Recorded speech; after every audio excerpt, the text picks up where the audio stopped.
A man, Michael Ogungbemi, has been arrested in Edo State for allegedly raping his 13-year-old stepdaughter and her classmates, also 13. The abuse happened while the mother was at work, and he threatened the victims to keep quiet. The case came to the light when one of the girls fell ill at school, and medical tests showed signs of sexual abuse.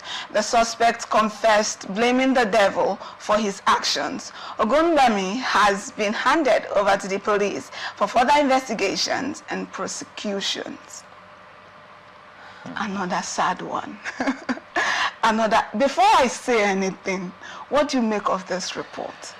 I think I'm tired of these daily reports, or will I say tragic reports of this happening here, this happening there, this happening there.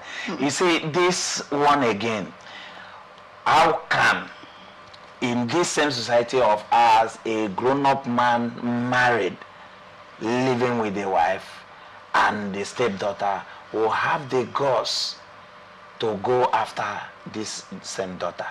Your own child, your own blood. The mother is living right with you in the same apartment, under the same roof, and yet you have the guts to go after her. How does this sound? How did it even come to this? That a man of his status will be involved in this. You see, for me, there is nothing like devil. There is nothing like devil in this case, because he has started making series of advances. He has allowed this girl to enter him and to be part of him, and him having feelings for this little girl. And I think at the end of the day, he making attempt of trying to shut the little girl of what he has done. You see, it's just bad. It's just bad. And I don't know why such a person explanation. What explanation is he going to give that will be enough, that will justify his He doesn't action? even have anything to say. That's why he blamed it on the devil. He's blaming the devil. I don't know what excuse. he's going to say that will justify his action. And such act is bad. And for me, I think after investigation, I know what the police can do. I think I really trust them on that. And FIDA as well will be on the other part, working hands in hand with the police. And I know definitely that justice will be served. And you know, reports like this, if you ask me, I think conveys a whole lot of message to mothers who who decide to remarry. Yeah. You should know the kind of men you remarry when you know you have young female children. You just marry this man and then you leave your daughter with this kind of man. And the fact that he was not even satisfied defiling the stepdaughter alone, he asked her to come home with her classmates. So the daughter returned home with one of the classmates, which is also her age, 13 years, and then he continued defiling the both of them. It didn't happen once. It happened severally, to the extent that the stepdaughter's friend now became sick. The teacher was the first person to notice. And even this raised concerns as well, that all of this had been happening and the mother of that girl didn't notice. It was the teacher that noticed first, and then called the attention of the parents, and then the girls were questioned, and at that point they had to say everything. The girl had contacted some bacteria, I think infections, and then after the tests and everything, it showed that it was as a result of sexual activities and all that. It was at that point that they traced it to the man. And I am so concerned. What kind of mother are those two women The woman whose daughter was lured to the man's house by the stepdaughter, and then it got to the point where this girl became sick and the mother didn't know. That girl came to school from the house that morning. Yeah. The mother didn't know. It was in the school that the teacher noticed. What is happening? And then in the report, we also got it that the man carried out all of these sexual activities while the mother was at work. So how is it that the husband, the man, is at home, busy, abusing the child while the mother is working? What kind of society do we even live in these days? I don't know if the man also, because from this analysis it means that the man doesn't work. But at all, if he works, then it means that he has time to come back from work and continue in this act. But the first point here is that these mothers are so busy these days, they are so money driven these days, that to the level that they cannot even have time to checkmate the activities of their children, to also take care of some husbands at home. Yes. Now, at every point in time, there should be a communication on every movement, every activities, where every individuals should be at every point in time. Okay. So when a lady becomes so busy that she cannot figure out chance to know what the husband is doing at a particular time or what the children are doing at a particular time, it becomes problem. And the resultant effect is this kind of stories we are hearing. Now, how can this mother be at home but was not close to this child, that this child can tell you everything that happens on daily basis? If the mother was not close to this child to chat with this child when she comes back from school, when the mother comes back from work, there should be a little 5 to 10, 20 minutes where this mother can actually interact, discuss with this child. Her experience in school, her experience when she comes back from school, and what have you.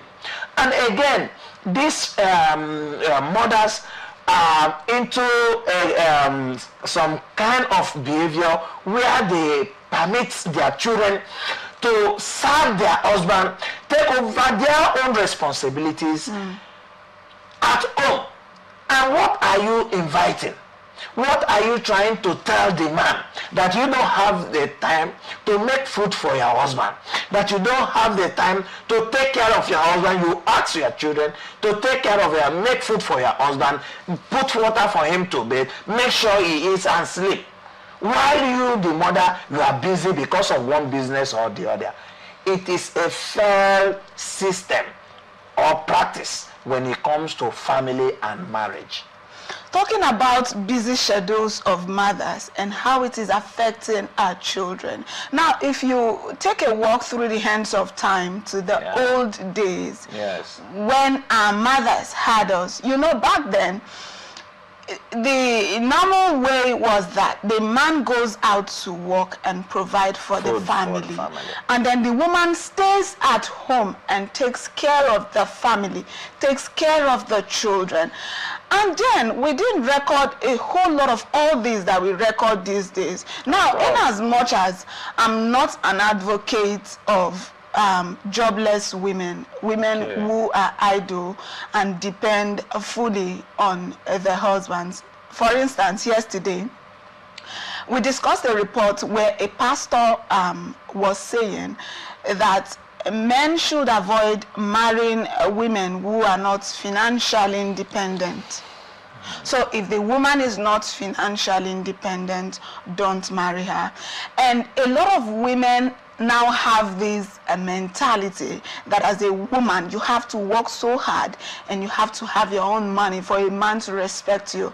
I am also one of these women that wants to work hard, have my own money. I want to be a rich woman. of a rich man. Do you understand? But then, if you look at the other way around, this drive for the women to also make the money that the men is making, in a way, is causing a lot of harm in our society. It's affecting our children. Very, very. Our children are now being abused more often than it used to happen. Back then, it barely happened because the mothers were always around. Yeah. When you return home from school, like myself, when I was a child, I remember that whenever my mom was a business, she was into business, but her business gave her enough time to stay at home. So we were always sure that when we return home from school, we're going to meet our mother at home. Yeah. So you have enough time to talk with her, do everything you want to do. But in this generation, we now have homes where the children come back from school and there's nobody at home. The mother comes back very late in the evening, completely exhausted. She just wants to have something to eat, take a bath, and go to bed. And the next morning, she's running out of the house again. So in a way, do you not think that as society keep pushing women to work and work, have your own money, you need to be this, don't be idle. In a way, it's also affecting the quality of homes and children we are bringing. Is there not, do you not see a need to balance this whole thing? In as much as we do not advocate for women to be broke asses at home, for women to be completely jobless and dependent, is there not a need? Because our children are also important. The home, the family is also important. Yeah. So if you're out there busy making the money and then your child, whom probably you're making the money for, because yes, parents work for their children. Yes. We do everything so our children can feel okay, and the very child you are working for, the very child's life is being destroyed as a result of your absence in their life. Yeah. What do you have to add to that? You see, it is very, very clear that these parents should take kind of jobs that gives them time to take care of their family. Beautiful. Not because of you want to make money, you take a kind of jobs that does not allow you to have time for yourself. And again, there should be a strong relationship between the child and the parents. For instance, my little child is just 2 years. Just 2 years. But in the morning, I wake up in the that little girl, I will take her to school. But do you know, even while I'm at work, the moment that little child gets to the house, she will tell the mother, please, daddy, I want to talk to my daddy. Mommy, I want to talk to my daddy. And this little girl will call me 4 or 5 times before I close on daily basis. On daily basis, I mean. My little child. And this the moment she calls you on phone, she will say, hey, daddy, how are you? Daddy, I'm back. My auntie beat me in school. She will just tell you those stories. And the moment I come back to, I will want to see that child. Oh, Mary, the auntie beat you today. Okay, sorry. That's all. So there should be this bond where your child should be able to be confident to tell you whatever that happened. Some parents, let me say, some parents are more than tiger. That once the children sight their mom coming back to the house, they don't want to go close to their mom because they don't know what will happen. So you see, that kind of parents are not supposed to behave the same way to their children. There should be a relationship. Make them free. Allow them to come close to you. It is only when they are close to you, they will be able to tell you how they feel. Yes. It is only when they are close to you, they will be able to tell you their experiences. It is only when they come close to you, they will only tell you what they feel should be and what they feel it should not. So parents should allow these children, come close to them and give them time. Give them time.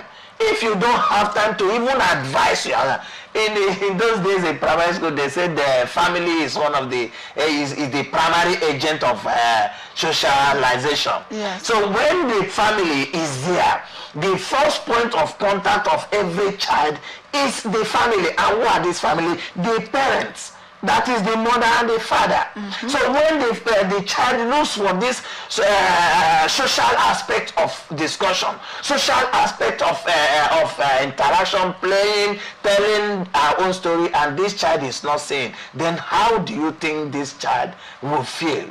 How do you think this child will be able to have that confidence in you? Sometimes they will feel as if they tell you what happened, as if you are going to kill them.